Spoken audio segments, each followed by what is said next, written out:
Morning, everyone. Steve is here. We did a little Facebook Live, but we're going to do another session, and I'm going to share this one that we taped with Steve because I think it's important.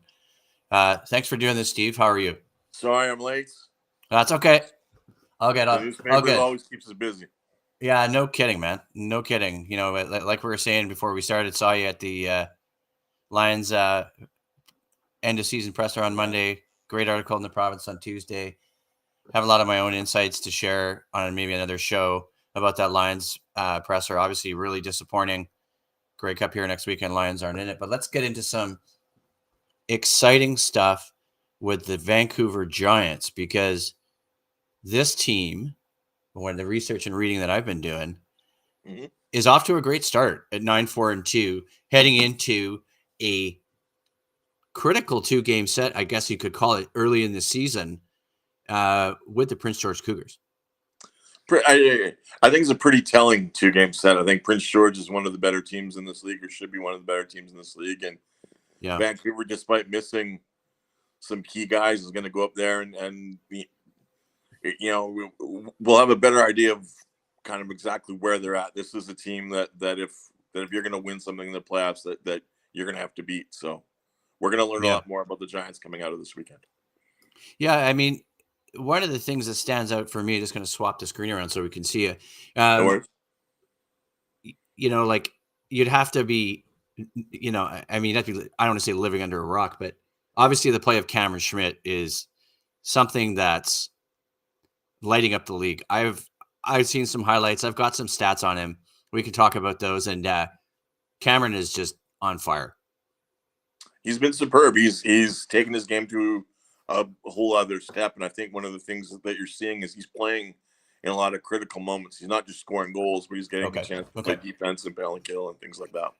Okay. Yeah, and I remember reading that in your article. I got a bunch of stats just pulled from my research. Obviously, I mentioned it before. Brooke Ward, a guest before with me, listening to Giants this week, pulling out some tasty stats from his time with guys like Nathan Cantor and Bill Williams, who are the Vancouver Giants broadcast team.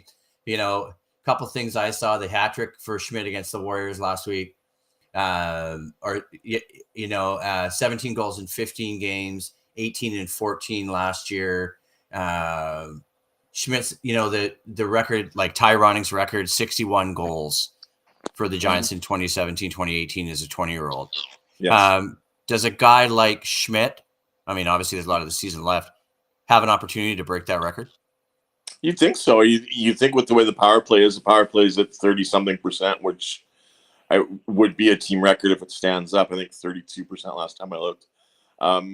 Just with the way they're moving the puck, the addition of Ryan Lynn, the 16-year-old on defense, has given them another power play guy.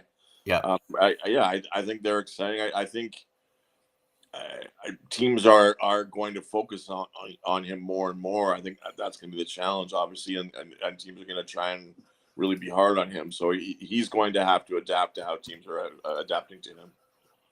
Yeah, I was just looking at some stuff on Ryan Lynn. I think that was your article, wasn't it, for the province for Postmedia this week, right? Sure. And so obviously that ringing endorsement from Kelowna Rockets GM Bruce Hamilton, read your article, was poking around some Ryan Lynn stats and stuff too, and obviously a comment from a man well known to anybody in this market, Cliff Ronning, just talking about with Ryan, and maybe you can shed some light on this too, about how to block out the noise in a market like this for a player like that. I think he's still catching on with people. I think it's going to get more. There's going to be more and more spotlight on him, but his numbers are. He's playing 25 minutes a game as a 16-year-old, which I don't know if we've ever seen. I don't know if Bowen Byram did that, and Bowen Byram wound up being the number 4 pick in the 2019 draft. Yeah, I saw that too. We're into some rare territory with a kid like Ryan Lynn, and he's 5'11", 160 pounds. He's only going to get bigger and stronger and faster, and he just reads the game so well. He's so good defensively as well, and I think it's raised the level of their entire defense. So, yeah, I mean, Lynn isn't eligible draft-wise until 2026. Just looking at this piece on stuff on elite prospects here, as well as your stuff. I'm just going to share that in the chat. But another thing I wanted to talk to you a little bit about and this one more thing before we leave Lynn, 5'11", 171 pound. Okay. This leads me to believe the thing that we talked about before and heard on the on some of the Giants This Week stuff was this team is not just relying on a goaltender like Brett Murwald anymore. There's obviously a serious rebuild on by this team. We see some of the play of some of the players like Thorpe, Schmidt, Ryan Lynn, a lot of players. So you and I, like, that really stuck with me. And I remember Brooke Ward told me that too about Brett Murwald, right? And he ended up winning WHL, was it Player of the Week or Player of the Year or Goaltender of the Year? But my point is, this team seems to have so much more than it did last season.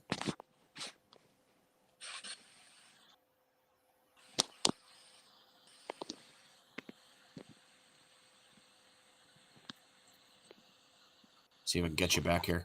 There you go. I lost you. Good. There you go. Okay, so this thing about this team. So the whole Hutchinson and Burke, right? And then we were talking last year about how much the Giants relied on Brett Murwald. I mean, we know how much they relied on him in the playoffs the last 2 years. My point was, now I think we're seeing a different Giants team. I remember listening to it, and Bill Williams had mentioned it, that there's so much more depth now because of the last couple of years of draft picks, rather than just relying on goaltending to bail you out.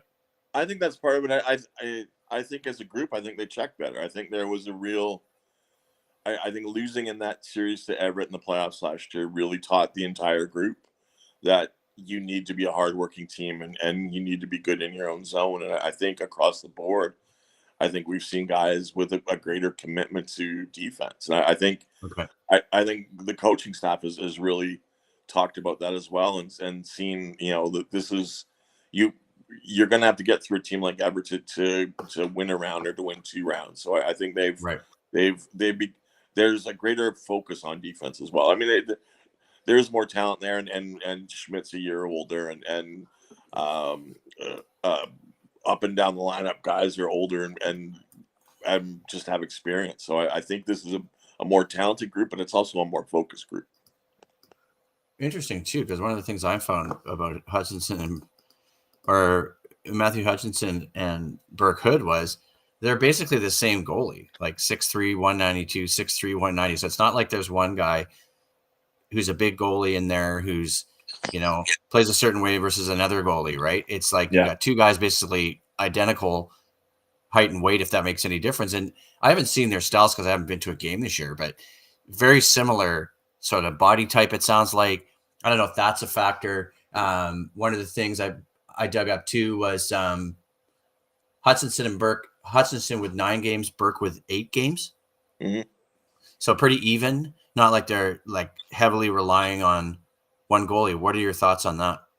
I think that's the plan going forward. I think they're going to try and get in a situation like they had 2 or 3 years ago when they had David Tennick and they had Trent Miner, and they were very comfortable with both guys. I think they're going to give both guys a run and see if one guy takes hold, or see if they can end up going with that 1-2 tandem and kind of playing off each other and trying to just, I guess, compete for time and try and, force each other to be better. So I think that is the plan going forward. Whether they stick with that plan or whether one guy really takes the reins and runs with it is something to watch for.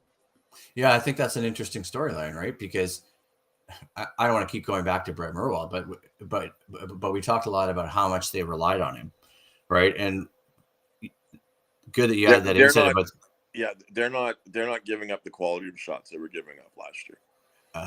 They're not forcing the goalie to be the first star. So I think that's something as an entire group, from coaching all the way through the players. I think that's something that they really focused on. So this is the first time it's first time in 6 years they haven't had a 19-year-old starting goalie. Or, a guy at least 19 or 20. So that gives you advantages in terms of who's out there shift to shift. So. And I was looking at some other stuff too. Ty Sparks with his first WHL goal. ties his first goal of that game against Moose Jaw last week. Obviously, the Warriors won that game 6-2. We know about the Schmidt hat trick, or the Schmidt hat trick. What's in store for a guy like Sparks? I mean, young player, right? So young guy. I think he's going to have to find his way in the lineup. I think there's a lot of talent in this group. This is as deep a group as they've had. Their 3 forward lines, their top 3 forward lines might be as good as they've had since 2019 when they went to the league final.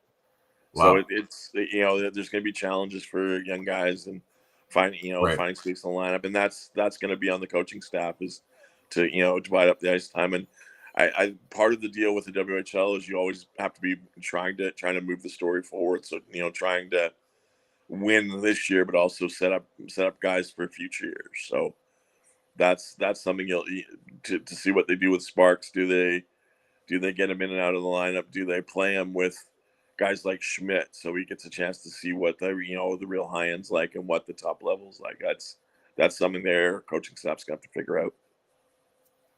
Yeah, I want to talk a little bit about the coaching staff. Your impressions, obviously, from what Matty Vios has done so far this season. How much of a difference is there? Like it's system-wise?